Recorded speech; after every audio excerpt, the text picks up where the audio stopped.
રાજકોટમાં હરિહર ચોકમાં આવેલા વોકળાને તોડવાનું કામ શરૂ કરવામાં આવ્યું છે। હવે બોક્સ કલવર્ટ અને રિટેઇનિંગ વોલ બનાવવામાં આવશે।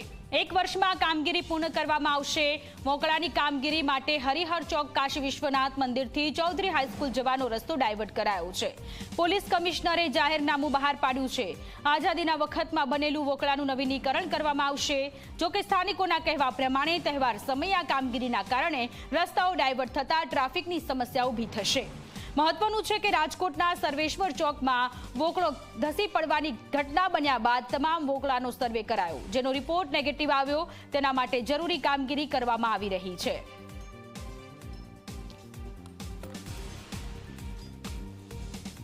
રાજકોટના યાજ્ઞિક રોડ સર્વેશ્વર ચોકમાં વોકળો પડવાની ઘટના બાદ રાજકોટ મહાનગરપાલિકા છે તે જાગૃત અવસ્થાની અંદર આવ્યું છે।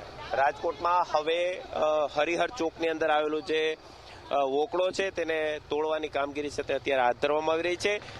1 વર્ષ સુધી આ કામગીરી છે તે ચાલશે અને નવો જે વોકળાનો જે ભાગ છે જેના પર રોડ આવે છે ત્યાં બોક્સ કલવટ મૂકી અને આ રોડ છે તે શરૂ કરવામાં આવશે તે પ્રકારનો દાવો રાજકોટ મહાનગરપાલિકા દ્વારા કરવામાં આવ્યો છે। પરંતુ મહત્વની વાત એ છે કે દિવાળી અને મકર સંક્રાંતિનો તહેવાર છે તે આવી રહ્યો છે ત્યારે સદર બજારની અંદર લાખોની સંખ્યામાં ભીડ છે તે ઉમટી પડતી હોય છે। એ જ સમયગાળા દરમિયાન જ્યારે આ બોક્સ કલવટ બનાવવા માટે થઈ અને અત્યારે વોકળો તોડવાની કામગીરી છે તે હાથ ધરવામાં આવી રહી છે।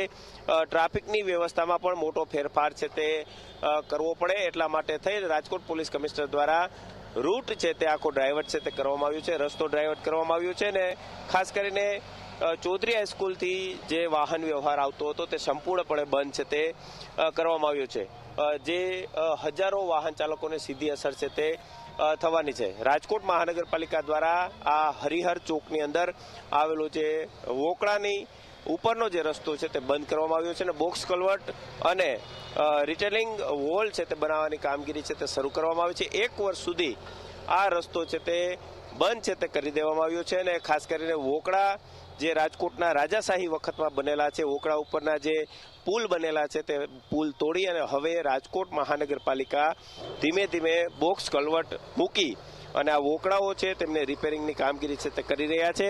જે રીતના આપ દ્રશ્યોની અંદર જોઈ શકો છો કે આ રાજાશાહી વખતે જે પુલ છે તે બનાવવામાં આવ્યા હતા અને અત્યારે જર્જરિત હાલતની અંદર જોવા મળી રહ્યા છે। રાજકોટ શહેરની અંદર અંદાજિત 70 જેટલા આવા વોકળાઓ આવેલા છે કે ત્યાં આ પ્રકારે તેના ઉપર રોડ છે તે બનાવી દેવામાં આવ્યા છે અને હવે જે જર્જરિત જે પણ બ્રિજ છે તે ધ્યાને આવી રહ્યા છે તે તોડી અને ત્યાં બોક્સ કલવટ મૂકી અને આ જે પુલ છે તે ફરી એક વખત કાર્યરત છે તે કરવામાં આવી રહ્યા છે।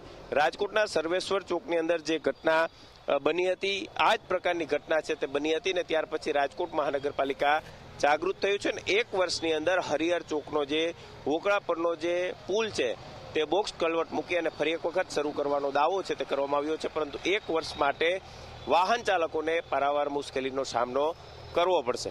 કેમેરા પર્સન ઉદય પવાર સાથે ગૌરવ દવે, ઝી મીડિયા, રાજકોટ।